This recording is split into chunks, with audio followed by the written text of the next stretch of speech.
When Léon Breitling opened his first workshop at Place Neuve 1 in Saint-Imier, Switzerland, at the tender age of 24, he could scarcely imagine the impact his innovative, tech-driven timepieces would have on tool watch history. If you happen to own a Navitimer or a Top Time, you know what I'm talking about. A Breitling isn't just a watch, it's a technical work of art. As Breitling toasts 140 years of high-precision watchmaking, let's look at how the brand became a household name among professionals and enthusiasts alike in this two-part series.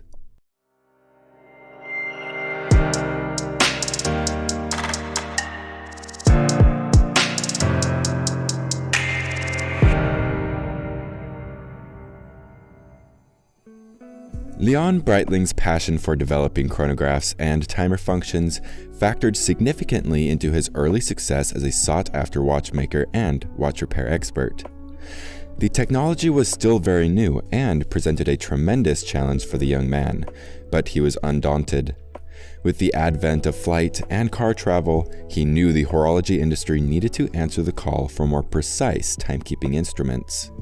In 1892, Breitling expanded his workshop by transferring to a factory in the heart of the Swiss watch world, Le Champ de Fonds.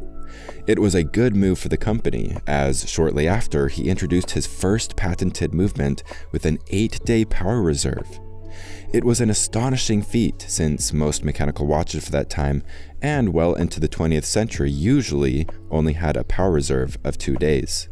That year, Breitling also invented the pulsograph, a timepiece equipped with a logarithmic scale to measure a person's pulse. 3 years later, he developed a chronograph that sported an accuracy of 2/5 of the second. Finally, in 1905, Breitling patented a pocket watch tachymeter that allowed race cars to measure their speeds between 15 and 150 kilometers per hour. Until his death in 1914, Léon Breitling continued to work on designs for his great invention, a wearable chronograph. Unfortunately, he would not live to see it.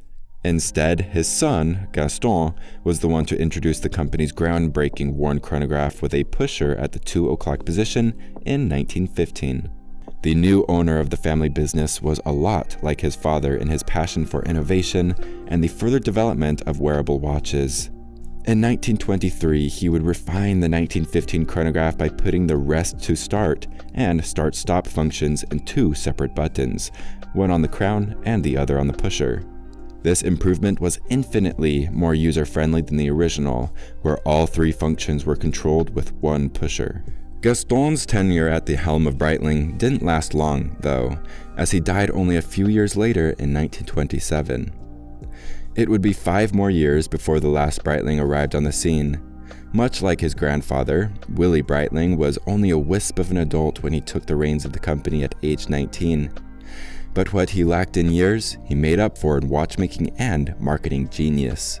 In 1934, Willy would be the one to create the brand's iconic 2-pusher chronograph design, one at 2 o'clock and one at 4 o'clock. That, to this day, remains the centerpiece of Breitling's professional timepieces. Worn chronographs quickly distinguished themselves as vital professional tools for soldiers battling in the trenches during World War I, since pocket watches proved fragile and unwieldy during combat. Wartime reliance on wearable precision timepieces and the need for more accurate onboard instrumentation set the stage for Breitling's jump into military and commercial aviation. While the newly formed Hoogway Aviation Department focused primarily on cockpit timing instruments, the extensive research and development there soon translated into technology Breitling could also apply in wristwatches. For example, in 1940, the brand introduced its first chronograph with a circular logarithmic side rule.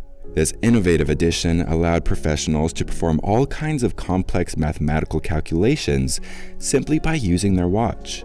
Breitling also made the new chronomat easy on the eyes, with soft lines and a slim case in a nod to his personal sense of style.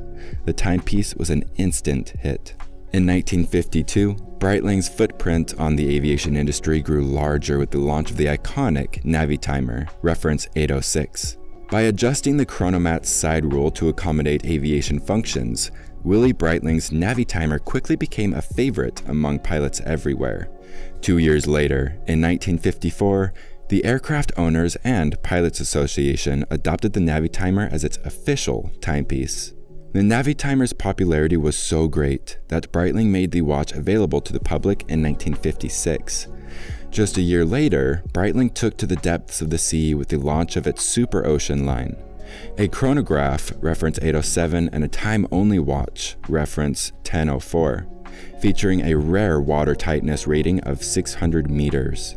But he wasn't finished exploring. With the advent of the space race, Willie and his team saw a new frontier open up for professional timekeeping. In 1962, the Cosmonaut became the first Swiss watch to orbit the Earth.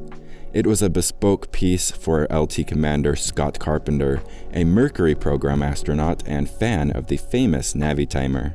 Carpenter requested that Breitling create a similar timepiece with a larger bezel and a 24-hour dial.